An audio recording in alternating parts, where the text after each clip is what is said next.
Cuando usted va a mirar la cantidad de antibiótico en la sangre o en un sitio donde hay infección, también se tiene en cuenta la concentración inhibitoria mínima.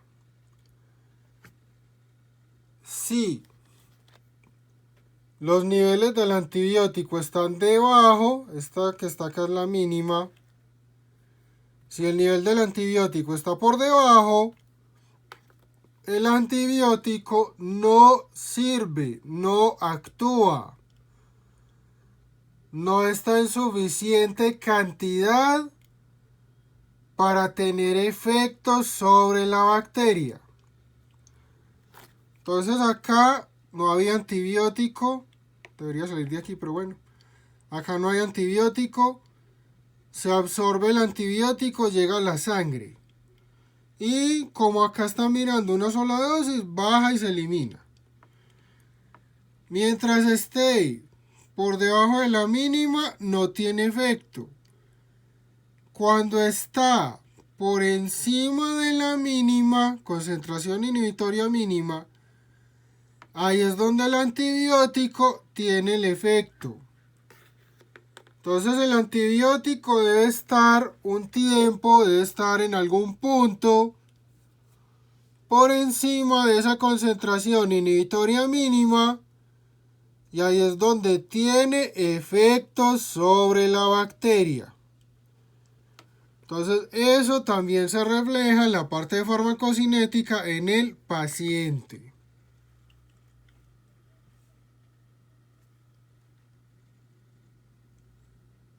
Hay que tener en cuenta el contexto del paciente, hay que tener en cuenta varias cosas, varios factores. Lo primero, el sitio de la infección. Entonces, dependiendo del sitio de la infección, cambian las bacterias. Paciente con una meningitis, neumococo, meningococo, así como en general, un paciente adulto. Paciente con una endocarditis, una infección de válvulas cardíacas, ni meningococo ni neumococo. Streptococcus viridans, Staphylococcus aureus, Staphylococcus epidermidis. Entonces cambia.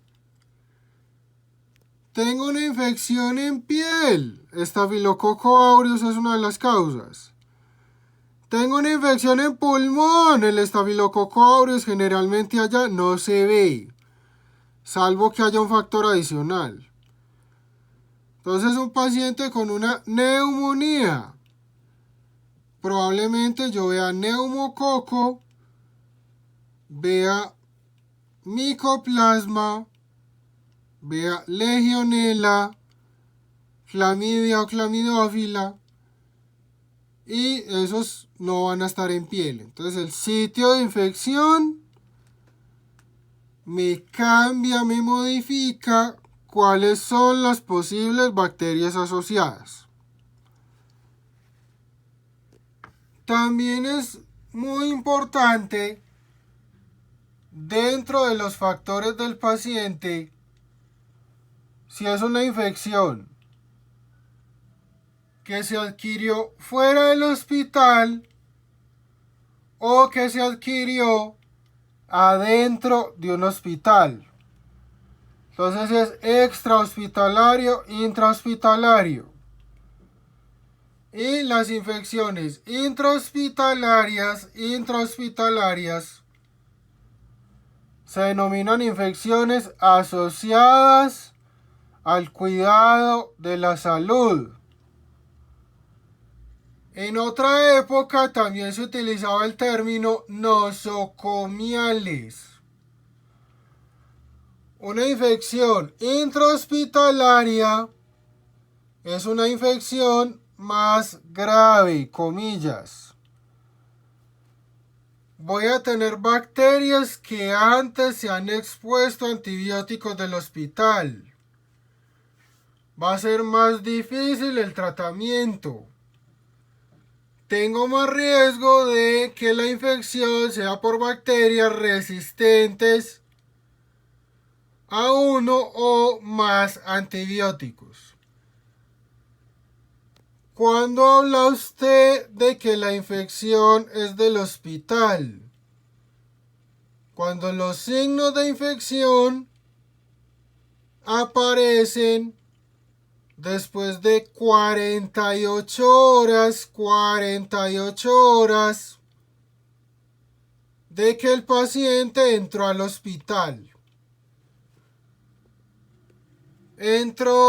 Ingresó por un EPOC descompensado y después de 6-8 horas de estar en urgencias empieza con fiebre, signos de infección. Eso no es del hospital. Eso es adquirido en la comunidad de afuera. Entró por el EPOC, no tenía signos de infección, lo hospitalizaron por el EPOC y a los 3 días tiene signos de infección, tiene signos de neumonía.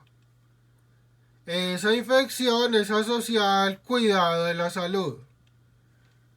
Entonces es muy importante mirar, adquirido en la comunidad o asociado al cuidado de la salud.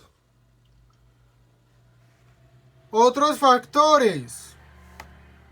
Si el paciente ha recibido algún antibiótico en los últimos 3 meses, eso da más riesgo de que la infección sea por un germen resistente. Si ese paciente es inmunosuprimido, recibe esteroides, tiene VIH, tiene cáncer o está en quimioterapia, es un paciente trasplantado, paciente desnutrido, paciente diabético, esos pacientes con algún grado de inmunosupresión, que el sistema inmune no les funciona lo normal, comillas, que el sistema inmune tiene menos capacidad, tienen riesgo de infecciones más graves y por bacterias resistentes. Entonces también la parte del estado inmune es muy, muy importante. Otro factor del paciente a tener en cuenta, la edad. No es lo mismo un paciente joven que un paciente anciano.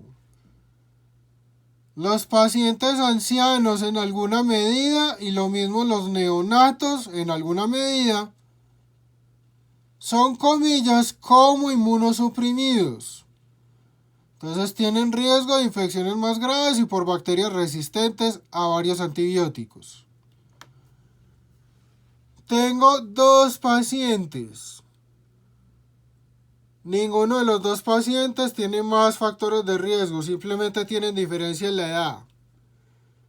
Los 2 tienen neumonía. El de 20 años. Es más probable que esa neumonía sea por unos gérmenes que se denominan atípicos. Mycoplasma, Clamidia, Legionella. Esas bacterias se denominan atípicas porque no se tiñe la pared de esas bacterias, no se tinciona bien con el Gram. O mejor dicho, no se tensionan al Gram. Entonces por eso les pusieron la denominación de atípicas. Mismo cuadro, neumonía, pero ya un paciente de 60 años, atípicos, sí, le pueden dar. Pero es más probable que sea neumococo, estreptococo pneumoniae.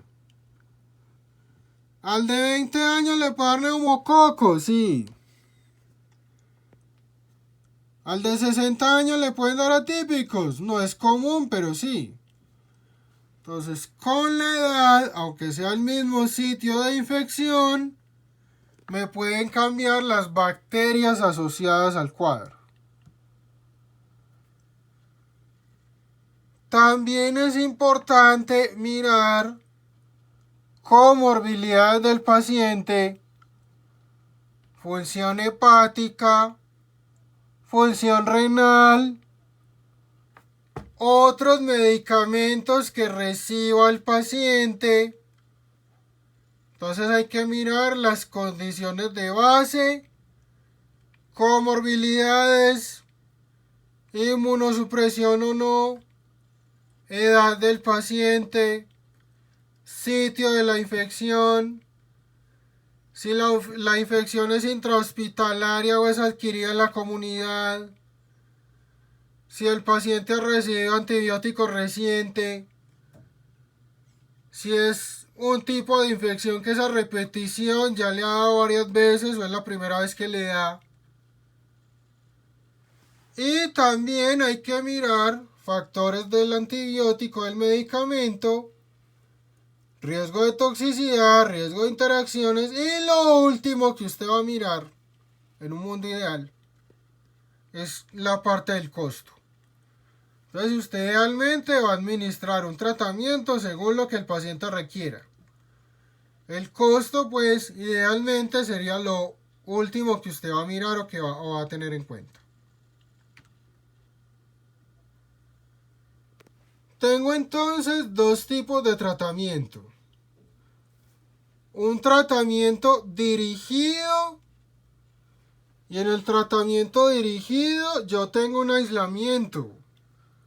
Yo tengo un cultivo y un antibiograma. Me dice es la bacteria X, es la bacteria Y, es la bacteria Z. Y dentro de estos antibióticos le sirven tales. Eso es lo ideal.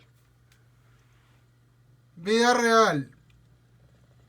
Van a hacer un tratamiento, una terapia que se denomina empírica.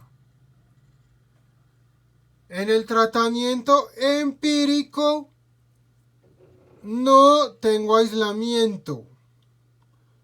En ese tratamiento empírico yo formulo o yo ordeno el antibiótico según las condiciones del paciente y el sitio de la infección.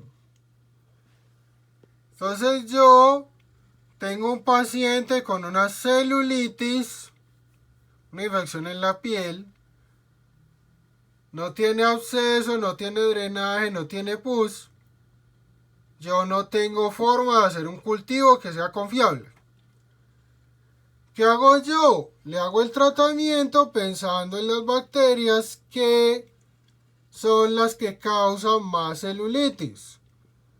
Entonces yo pienso en un estafilococo aureus o en un streptococo piógenes como las dos opciones principales y le formulo, le inicio un tratamiento para cubrir esas bacterias que son las que están más asociadas a ese cuadro. Tengo un paciente joven con una neumonía. Si bien a veces se hace cultivo de esputo de expectoración, no es como tan confiable. No hay forma de hacerle un lavado broncoalveolar para tener una muestra directa del pulmón. Entonces yo en ese paciente joven de 20 años con una neumonía, considero que lo más probable es un atípico, clamidia, legionela, micoplasma. Yo le ordeno un antibiótico que cubra esas bacterias. Entonces yo, por ejemplo, a ese paciente le mando un tratamiento ambulatorio con doxiciclina. O le hago un tratamiento con claritromicina. Entonces, dependiendo del caso, van a hacer terapia empírica. Según la sospecha, las posibles bacterias, dado por el contexto y las condiciones del paciente. Para ciertas infecciones siempre hay que hacer cultivo. Meningitis. Siempre hay que hacer punción lumbar y de ahí cultivo antibiograma. Endocarditis, siempre hay que hacer hemocultivos. Absceso, aunque no le hagan cultivos, siempre hay que sacarle la pus, hay que hacerle drenaje. Entonces depende mucho del contexto del paciente.